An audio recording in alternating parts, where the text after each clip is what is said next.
Hello दोस्तों, आज हम कुछ एक्सरसाइज के क्वेश्चन करेंगे। चैप्टर 5 पढ़ रहे हैं हम, लॉज ऑफ मोशन। अब इसमें हम कुछ एक्सरसाइज के क्वेश्चन देखते हैं।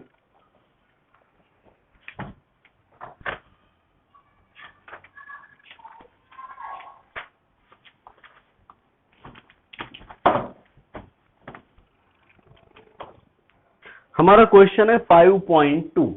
लिखा है कि देखिए, जो थियोरेटिकल क्वेश्चन है वो आप कर सकते हैं, इसीलिए हम न्यूमेरिकल सॉल्व करते हैं। 5.1 थियोरेटिकल है, आप देख सकते हैं। 5.2 में लिखा है a pebble of mass 0.05 kg thrown vertically upward. एक पत्थर है छोटा सा जिसको हम ऊपर की तरफ फेंकते हैं। Give the direction and magnitude of the net force on the pebble. उसके ऊपर का डायरेक्शन और नेट फोर्स निकालना है। फर्स्ट केस है during upward motion, second case during its downward motion, फिर ऐसे ही केस है आगे। थर्ड केस है एट हाईएस्ट पॉइंट पर, और फिर बोल रहा है do your answer change if the pebble was thrown at an angle of 45 degree with the horizontal direction. देखिए, मास दिया है 0.05 kg। जब हम किसी पत्थर को ऊपर की तरफ फेंकेंगे तो उसके ऊपर फोर्स डाउनवर्ड डायरेक्शन में लगेगा, क्योंकि हमको पता है कि वाई डायरेक्शनल मोशन में ग्रेविटेशनल फोर्स हर चीज को अर्थ अपनी तरफ खींच रही है, इसीलिए force acts in vertically downward direction in all three cases. तो फोर्स कितना होगा? तो नेट फोर्स क्या होगा? F equal to mg। तो F इक्वल टू यानी उसके वेट के बराबर, m दिया है, g जानते हैं, आ गया 5 न्यूटन। अब अगर एंगल से फेंकोगे तब भी डायरेक्शन वही रहेगी, तो no alter in answer at 45 degree. इसके बाद हमारा नेक्स्ट क्वेश्चन है 5.3। लिखा है give the magnitude and direction of the net force acting on a stone of mass 0.1 kg। एक स्टोन है जिसका मास है 0.1 kg, तो उसके ऊपर का फोर्स और डायरेक्शन वगैरह बतानी है। अब केसेस दिया, first just after it is dropped from the window of a stationary train. Train की विंडो से अगर हम फेंक दे, ट्रेन रुकी हुई है, उस समय फोर्स क्या होगा? फिर लिखा है just after it is dropped from the window of the train running at a constant velocity. Train अगर कांस्टेंट वेलोसिटी से जा रही है तब। फिर थर्ड केस है just after it is dropped from the window of A train accelerating with 1 meter per second square। फिर लिखा है lying on the floor of a train which is accelerating with 1 meter per second square, the stone being at rest relative to the train। देखिए, अब शुरू करते हैं हमारा first case. पहले तो यहाँ मास हम लिख लेते हैं 0.1 kg। अब फर्स्ट केस है कि ट्रेन खड़ी है और उसकी विंडो से एक अगर हम पत्थर गिरा दें तो उसके ऊपर का फोर्स क्या होगा? तो F equal to mg formula. m क्या है? 0.1, g क्या है? 10, तो आ गया 1 न्यूटन। और डायरेक्शन क्या होगी उसकी? Downward direction. सेकंड केस है कि अगर ट्रेन कांस्टेंट वेलोसिटी से मूव कर रही तब गिराया जाए। वेलोसिटी कांस्टेंट तो एक्सेलरेशन 0 हो जाता है, इसीलिए सेम फोर्स लगेगा जो पहले आया, F equal to 1 newton. Third case है कि just after it is dropped from the window when train accelerating 1 metre per second square, तब भी सेम आएगा, उसके ऊपर फोर्स सेम लगेगा, तो क्या हो जाएगा? 1 न्यूटन। और डायरेक्शन क्या होगी? Downward direction. अब यहां पर फोर्थ केस है, बोल रहा है कि अगर ट्रेन के फ्लोर पर हम, मतलब lying on the floor of train which is accelerating with 1 meter per second square, the stone being at rest relative to the train। अगर उसका acceleration, train which is accelerating with 1 meter per second square, तब force क्या होगा? तो कुछ नहीं, अब ये ट्रेन के फ्लोर पर रखा है, तो अब हमारा F इक्वल टू जो mg लगता था डाउनवर्ड के लिए, अब लग जाएगा ma। देखिए, F इक्वल टू ma, तो m क्या है? 0.1, a क्या है? 1, तो आ गया 0.1 न्यूटन। दोस्तों, हमको एक बात याद रखनी है, जब y डायरेक्शनल मोशन हो, जब कोई चीज ऊपर से नीचे गिराई जाए या नीचे से ऊपर फेंकी जाए, तो उस समय a को हम g के बराबर लेते हैं। लेकिन जब फ्लोर पे कहीं चल रही हो कोई चीज, तो वहां पर नॉर्मल एक्सेलरेशन काम करता है। ये बेसिक कंसेप्ट है जो प्रीवियसली भी हम सीख चुके हैं। इसके बाद नेक्स्ट क्वेश्चन है हमारा 5.5। 5.4 थ्योरेटिकल है, 5.5 लिखा है a constant retarding force of 50 Newton is applied to a body of mass 20 kg moving initially with a speed of 15 meter per second. How long does the body take to stop?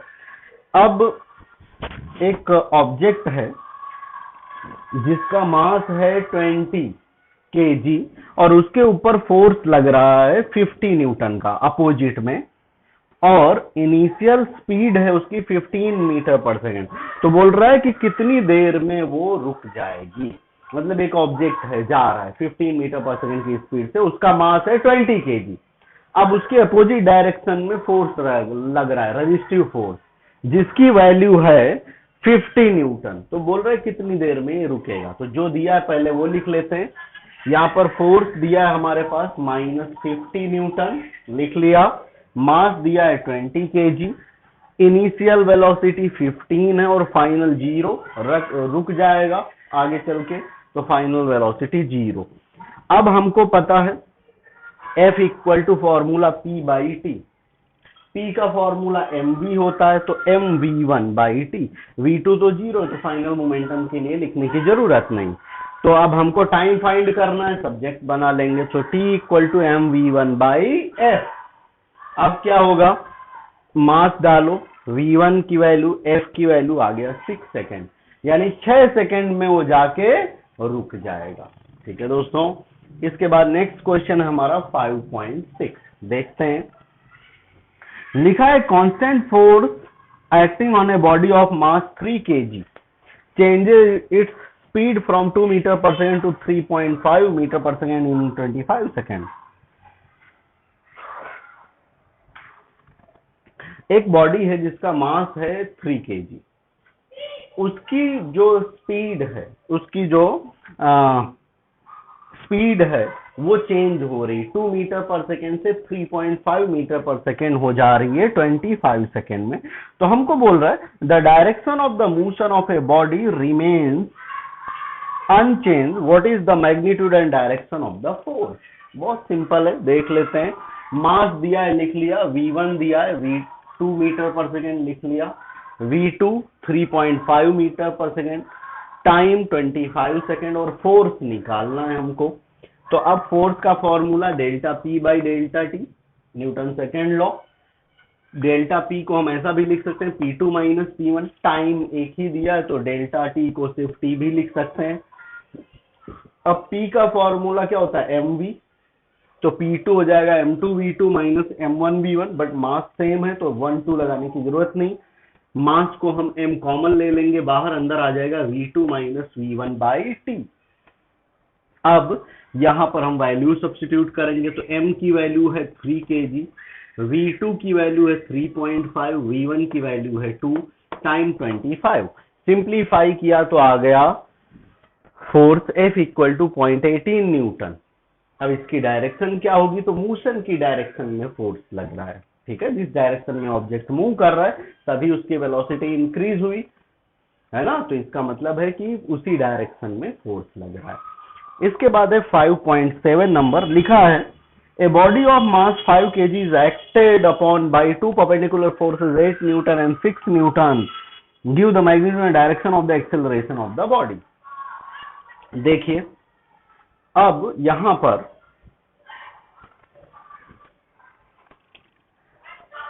दो force लग रहे हैं एक दूसरे के perpendicular.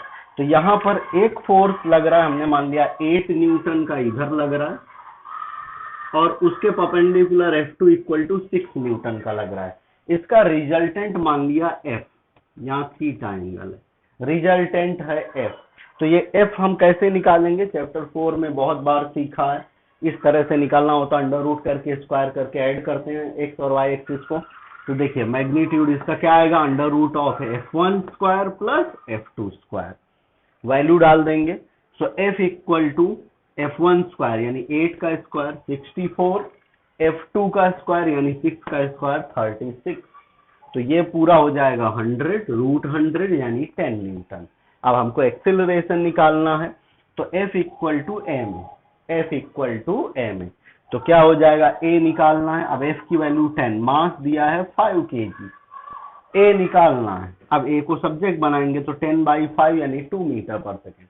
इसके बाद direction भी निकालनी है, तो हमको पता है डायरेक्शन मतलब y/x। So tan theta equal to क्या हो जाएगा, Fy/Fx।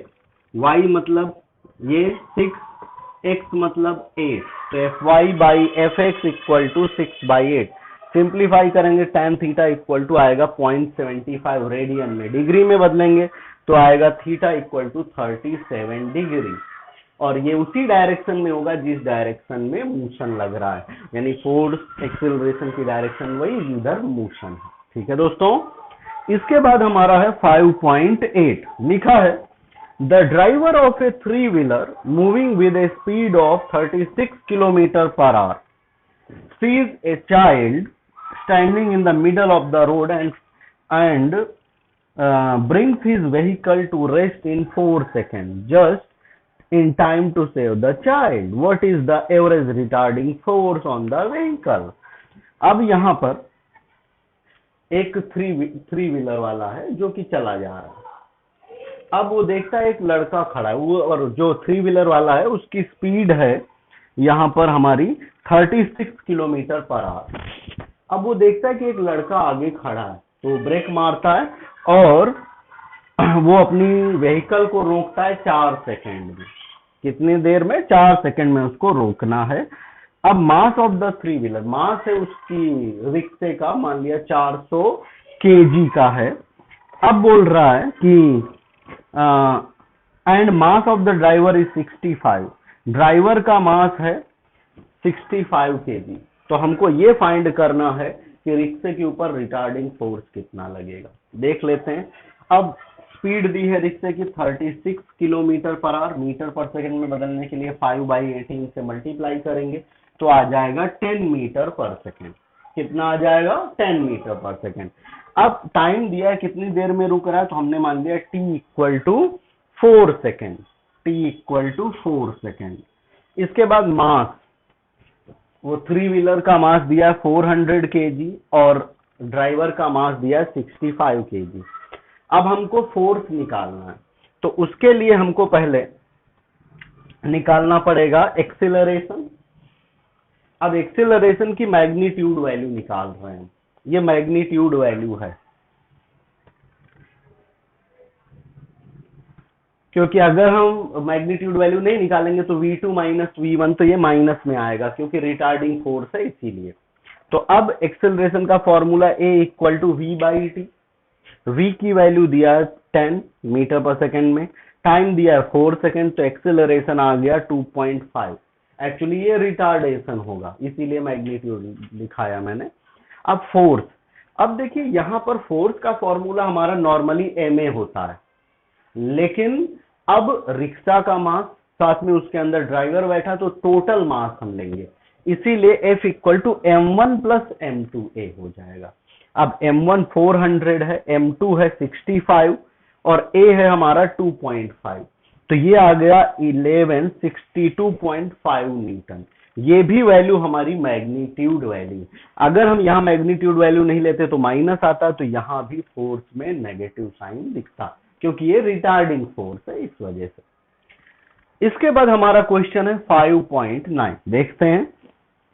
लिखा है a rocket with a lift off mass 20,000 kg is blasted upward with an initial acceleration of 5 meter per second. Calculate initial force. Thrust means initial force of the blast. अब जो कुछ लिखा है पहले वो लिख लेते हैं। मास दिया है 20,000 kg और एक्सेलरेशन इनिशियल दिया है 5 मीटर पर सेकेंड। अब ये जो है ऊपर जा रहा है भाई, टोटल फोर्स निकालना है, तो हम खुद एक्सेलरेशन उसको a दे रहे हैं, बट और भी एक एक्सेलरेशन लगेगा, gravitational acceleration. Y directional motion है तो ग्रेविटेशनल एक्सेलरेशन, यानी यहाँ टोटल इफेक्टिव एक्सेलरेशन क्या होगा, a प्लस जी। इसीलिए फोर्स के फॉर्मूला में ma प्लस जी लिखा है, क्योंकि a जो एक्सेलरेशन है वो तो इनिशियल था ही उसके पास, और वाई डायरेक्शन में है तो ग्रेविटेशनल एक्सेलरेशन भी लगेगा g, इसीलिए हमारा फॉर्मूला है F equal to m times a plus g. अब इसमें वैल्यू डाल देते हैं। फोर्स इक्वल टू मास की वैल्यू 20,000, ए की वैल्यू 5, जी की वैल्यू हम जानते हैं 9.8, ये क्या हो जाएगा तो 14.8, इसको मल्टीप्लाई करेंगे तो फोर्स आ गया हमारा 2.96 इंटू 10⁵ न्यूटन, 2.96 इंटू 10⁵ न्यूटन, ये हमारा फोर्स आ गया। अब इसके बाद हमारा क्वेश्चन है 5.10, देख लेते हैं। लिखा है बॉडी ऑफ मास 0.4 kg, 0.40 यानी 0.4 kg moving initially with constant speed of 10 meter per second to north for 30 seconds, ठीक है। ओह सॉरी, टू नॉर्थ, आगे फिर से एक बार देख लेते हैं क्वेश्चन। लिखा है body of mass 0.4 kg moving initially with a constant speed of 10 metre per second to the north is subject to a constant force of 8 newton directed towards south for 30 second. एक object है जो कि move कर रहा है, जिसका मास है 0.4 kg और उसकी स्पीड है 10 मीटर पर सेकेंड। किधर जा रहा है? नॉर्थ से साउथ की तरफ, और उसके ऊपर फोर्स लग रहा है 8 न्यूटन का 30 सेकेंड के लिए, 30 सेकेंड के लिए। आगे, take the instant the force is applied to be t equal to 0, the position of the body at the time to be x equal to 0, then and predict its position at t equal to -5 to 25 second, -5 second and 25 second and 100 second. हमको यहाँ पर ये predict करना है कि position क्या होगी object की, t इक्वल टू -5 सेकेंड पे, फिर 25 सेकेंड पे और फिर 100 सेकेंड पे। अब देखते हैं, चलिए।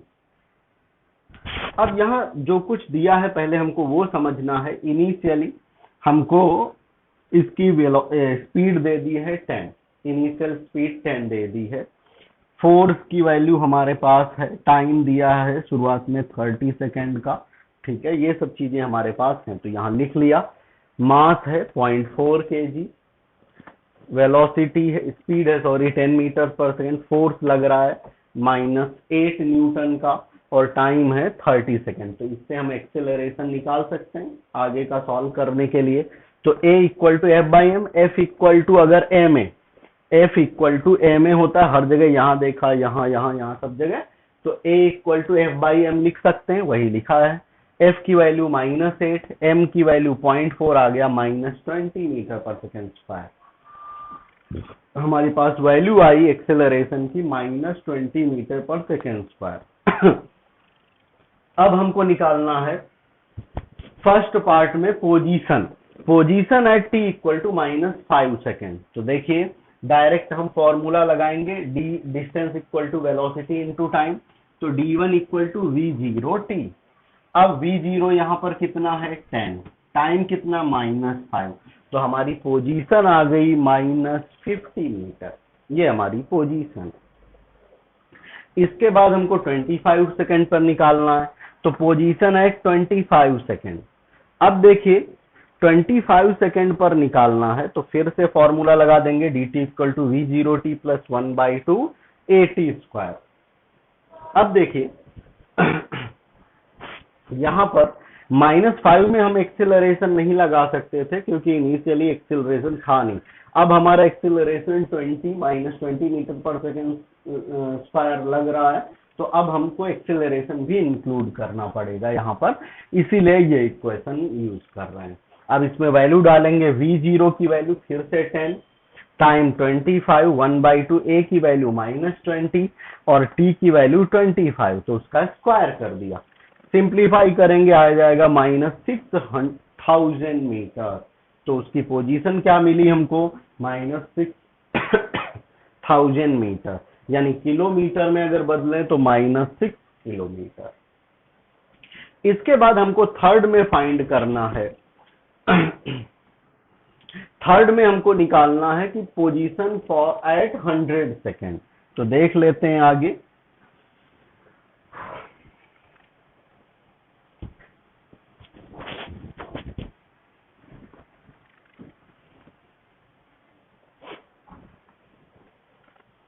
अब देखिए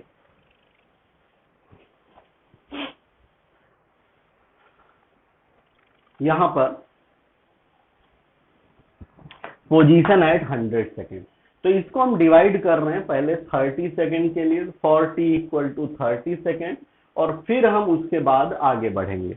ठीक है, तो फॉर 30 सेकेंड के लिए यूज करें, तो d3 equal to v0t plus 1/2 at square, तो v0 की वैल्यू, टाइम की वैल्यू 30, फिर 1/2 a की वैल्यू -20 और फिर 30 स्क्वायर। तो अगर हम इसको सिंप्लीफाई करेंगे तो हमारी वैल्यू आ गई, यहाँ पर लिख दे रहा हूं मैं, अलग से दिखा रहा हूं आपको, d3 इक्वल टू -8700 मीटर। ये हमारी वैल्यू क्या आई, -8700 मीटर। इसको हम किलोमीटर में बदल देंगे तो आ जाएगा -8.7 किलोमीटर। ठीक है दोस्तों, तो ये हमारा d3 आ गया। ये कहाँ के लिए आया, for t equal to 30 second. अब 30 सेकेंड तक के लिए हमको स्पीड दिया था, एक्सेलरेशन था, सब हमने यूज कर लिया। अब हमारे पास आगे के लिए नहीं है, तो हमको स्पीड निकालनी पड़ेगी आगे। तो अब देखिए यहाँ d3 का काम खत्म, अब हमको स्पीड, फाइनल स्पीड निकालनी पड़ेगी, तो वो निकालते हैं। बट हमको फॉर्मूला पता है, v equal to v0 plus at, apply करो, तो v इक्वल टू v0 की वैल्यू 10, a की वैल्यू -20, t की वैल्यू 30। यहाँ पर हम सिंप्लीफाई करेंगे तो फाइनल वेलोसिटी आ गई 590 मीटर पर सेकेंड। अब now time t equal to 30 to 70 second के लिए हम पोजीशन निकालेंगे। पहले हम 30 सेकेंड के लिए निकाल लिया, अब 30 से 100 के लिए, 30 टू 100 का मतलब 70 सेकेंड। देखिए यहाँ पर वही लिखा है, 40 equal to 30 to 100 second mean 70 second के लिए। तो direct d4 equal to vt, formula लगा देंगे, v की वैल्यू -590, टाइम की वैल्यू 70, सिंप्लीफाई किया, d4 आया हमारा 41300 मीटर, यानी 41300 मीटर। इसको किलोमीटर में बदलेंगे तो 41.3 किलोमीटर। अब हमको टोटल डिस्टेंस निकालनी है t इक्वल टू 100 सेकेंड के लिए, तो d3 और d4 को ऐड कर देंगे, d equal to d3 plus d4, दोनों की वैल्यू डालेंगे, ऐड किया तो आ गया d equal to -50 kilometre. This is the position, तो इस तरह से हम ये क्वेश्चन हमने सॉल्व किया। बाकी के क्वेश्चन के लिए मिलते हैं नेक्स्ट लेक्चर में।